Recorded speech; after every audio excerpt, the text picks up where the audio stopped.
जमीन जो हमारे सोलर सिस्टम का तीसरा प्लेनेट है, ये वाहिद एक ऐसा प्लेनेट है जहां लाइफ मुमकिन है। ये बात आप जान ले कि जमीन पर जिंदगी किसी एक खास चीज की वजह से मुमकिन नहीं है, बल्कि इसके पीछे बहुत ज्यादा रीजंस हैं। इनमें से एक दिन रात और मौसमों का तब्दील होना है। हम सब ये जानते हैं कि ये जमीन की मोशन की वजह से बनते हैं। जब हमारी जमीन अपने एक्सिस पर घूमती है तो दिन और रात बनते हैं, और जब हमारी जमीन सूरज के गिर्द ऑर्बिट करती है तब मौसम बनते हैं। जमीन के 360 डिग्री ऑर्बिट कंप्लीट करने पर एक दिन मुकम्मल होता है, और एक साल में हमारी जमीन सूरज के गिर्द 1 अरब किलोमीटर का सफर तय करती है। हम सब इस यूनिवर्स में इन्फिनिट अमाउंट ऑफ स्पीड में ट्रेवल कर रहे हैं। अगर मैं आपसे कहूँ कि आप स्पेस में 300 किलोमीटर पर सेकंड की स्पीड से ट्रेवल कर रहे हैं तो शायद आप यकीन न करें। यही वजह है कि आज की वीडियो में हम इस स्पीड को समझेंगे। ये स्पीड और मोशन बहुत ज्यादा कॉम्प्लिकेटेड है, जिसकी वजह से हमें जमीन से लेकर गैलेक्सीज और डीप स्पेस तक जाना होगा।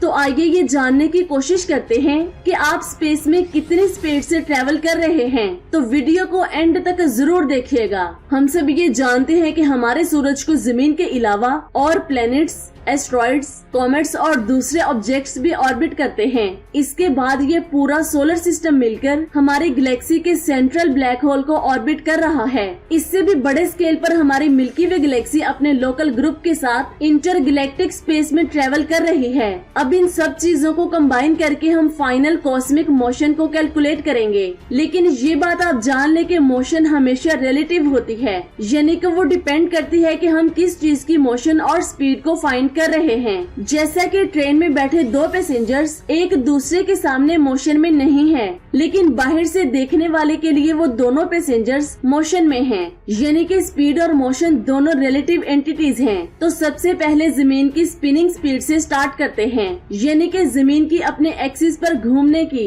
इसका जवाब आपको सिंपल सा लगता होगा, लेकिन ये थोड़ा कॉम्प्लिकेटेड है। जमीन के घूमने की वजह से इस पर आपकी जो स्पीड होगी वो डिपेंड करेगी कि आप जमीन की किस लोकेशन पर मौजूद हैं। हम ये मानते हैं कि हमारी जमीन एक रिजिड बॉडी है और इसकी मोशन की वजह से इसकी शेप ज्यादा चेंज नहीं होती, और ये 24 घंटों में अपने एक्सिस पर अपना एक ऑर्बिट कंप्लीट करती है।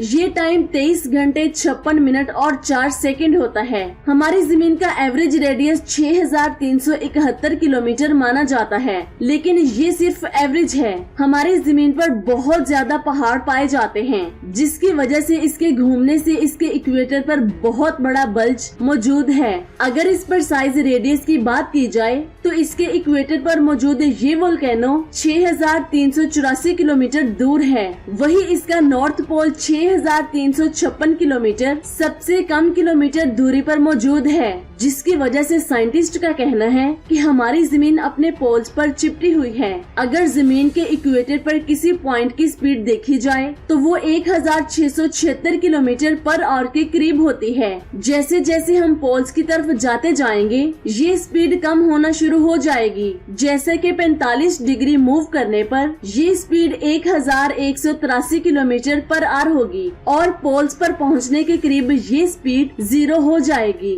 यानी कि जमीन के जियोग्राफिकल पोल्स पर ऑब्जेक्ट मुकम्मल तौर पर रोटेट करते हैं। तो जमीन की स्पिनिंग स्पीड की वजह से हमारी स्पीड जमीन पर हमारी पोजीशन पर डिपेंड करती है, लेकिन maximum speed 1676 kilometre per hour है और मैक्सिमम स्पीड 0 है। अब बात करते हैं जमीन सूरज के गिर्द किस स्पीड से ऑर्बिट करती है। सबसे पहले जमीन की रोटेशन की फास्टेस्ट स्पीड को कंसीडर करते हैं। 1676 किलोमीटर पर आवर को हम 0.47 किलोमीटर पर सेकंड में कन्वर्ट कर सकते हैं, लेकिन जिस स्पीड से जमीन सूरज के गिर्द घूमती है उसके सामने ये स्पीड कुछ भी नहीं है। हमारी जमीन सूरज को 15 करोड़ किलोमीटर की दूरी से ऑर्बिट करती है, और जमीन को इस ऑर्बिट में स्टेबल रखने के लिए 30 किलोमीटर पर सेकंड की स्पीड से ट्रेवल करना होगा। लेकिन हमारी जमीन पूरा साल सूरज के गिर्द अलग अलग स्पीड से ट्रेवल करती है। जब ये सूरज के सबसे ज्यादा नजदीक होती है तो ये सबसे फास्ट 30.29 किलोमीटर पर सेकंड की स्पीड से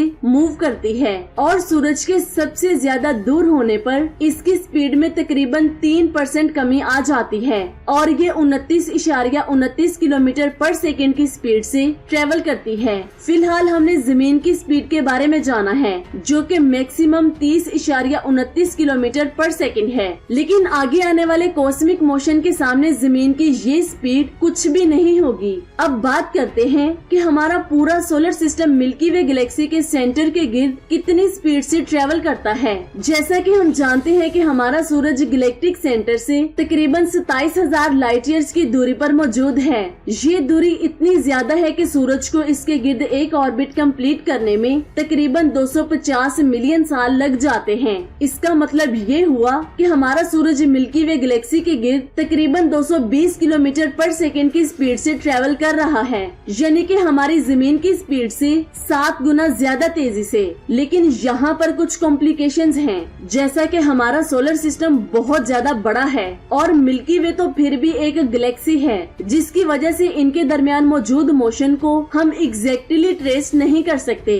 क्योंकि यहाँ पर हर ऑब्जेक्ट मूव कर रहा है। सोलर सिस्टम के बाद अगर हम अपनी जमीन की बात करें तो ये अनसर्टेनिटी और भी बढ़ जाती है। इसके अलावा हमारे सोलर सिस्टम का प्लेन गैलेक्सी के प्लेन से तकरीबन 60 डिग्री पर इंक्लाइंड है। इससे हमारी जमीन की स्पीड पर भी बहुत ज्यादा फर्क पड़ता है। सोलर सिस्टम के इस झुकाव की वजह से जमीन की स्पीड में तब्दीली आती रहती है। जब हमारी जमीन सोलर सिस्टम की मूवमेंट की डायरेक्शन में मूव करती है तब इसकी स्पीड बढ़कर 237 किलोमीटर पर सेकेंड हो जाती है और उल्टी डायरेक्शन में जाने पर ये स्पीड 208 किलोमीटर पर सेकेंड ही रहती है। तो इस तरह से ओरिएंटेशन का फर्क हमारी जमीन की स्पीड पर देखने को मिलता है। यहाँ सोलर सिस्टम की मोशन की वजह से हमारी जमीन की स्पीड मैक्सिमम 237 किलोमीटर पर सेकेंड तक चली जाती है। आइए अब बात करते हैं मिल्की वे गैलेक्सी की, जो लोकल ग्रुप के अंदर ट्रेवल कर रही है। ग्रेविटेशनल फोर्स कुछ इस तरह से काम करती है कि दो ऑब्जेक्ट्स जितने ज्यादा मैसिव होंगे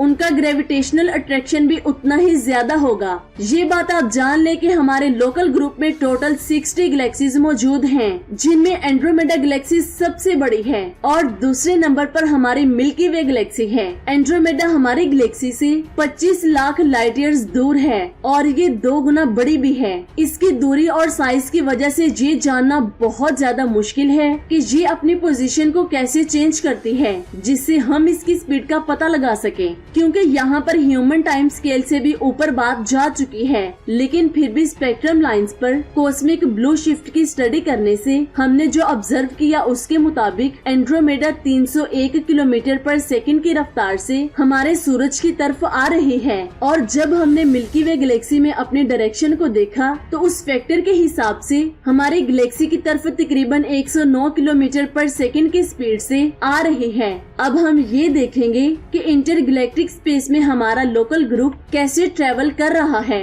इस ग्रैंड स्केल पर चीजें बहुत ज्यादा वियर्ड हो जाती हैं। यहाँ Galaxy groups, clusters, super clusters, यहाँ तक कि सुपर क्लस्टर्स के भी ग्रुप्स इस यूनिवर्स को शेप दे रहे हैं। स्पेस में मौजूद जो एरियाज बहुत ज्यादा डेंस हैं, वो अपने मैसिव ग्रेविटी की वजह से हमें अपनी तरफ खींचते हैं और जो एरियाज खाली हैं, वो हमारे लोकल ग्रुप को रिपेल करते हैं। एक तरफ विर्गो सुपर क्लस्टर अपनी ग्रेविटी की वजह से हमें पुल कर रहा है, तो दूसरी तरफ स्पेस में मौजूद वॉइड्स हमें विर्गो क्लस्टर की तरफ पुश कर रहे हैं, वो भी 300 किलोमीटर पर सेकेंड की स्पीड से। ये स्पीड सच में बहुत ज्यादा है। इस स्पीड से वर्ड्स हमें रिपेल कर रहे हैं। इससे हमारे लोकल ग्रुप को टोटल 600 किलोमीटर पर सेकेंड की स्पीड मिल रही है। ओवरऑल अगर हम समराइज करें तो हमारी टोटल स्पीड इन कंपोनेंट से मिलकर बन रही है। जमीन का सूरज के गिर्द ऑर्बिट करना, सूरज का गैलेक्सी को ऑर्बिट करना, मिल्की वे गैलेक्सी का एंड्रोमेडा गैलेक्सी की तरफ जाना और लास्ट में लोकल ग्रुप का ओवर डेंस रीजन्स की तरफ जाना। यहाँ हमने बहुत बड़े स्केल को कवर किया है, लेकिन अगर हम एक खास डायरेक्शन की बात करें तो हमारी टोटल मोशन कॉन्स्टेलेशन लियो की तरफ है। इसके अलावा अगर हम लोकल ग्रुप के स्केल पर जाकर देखें तो हम बाकी के स्ट्रक्चर्स की तरफ तकरीबन 627 किलोमीटर पर सेकेंड की स्पीड से ट्रेवल कर रहे हैं। हमारी कायनात में मौजूद हर ऑब्जेक्ट मूवमेंट कर रहा है, लेकिन ये कोई भी नहीं जानता कि असल में हमारी कायनात कितनी बड़ी है और एक्चुअल में हमारी स्पीड क्या है। आपका इसके बारे में क्या कहना है मुझे नीचे कमेंट्स करके जरूर बताएं। और अगर आपको आज की वीडियो अच्छी लगी तो चैनल को सब्सक्राइब जरूर करें। अपना बहुत सारा ख्याल रखें, दुआओं में याद रखें। अल्लाह हाफिज।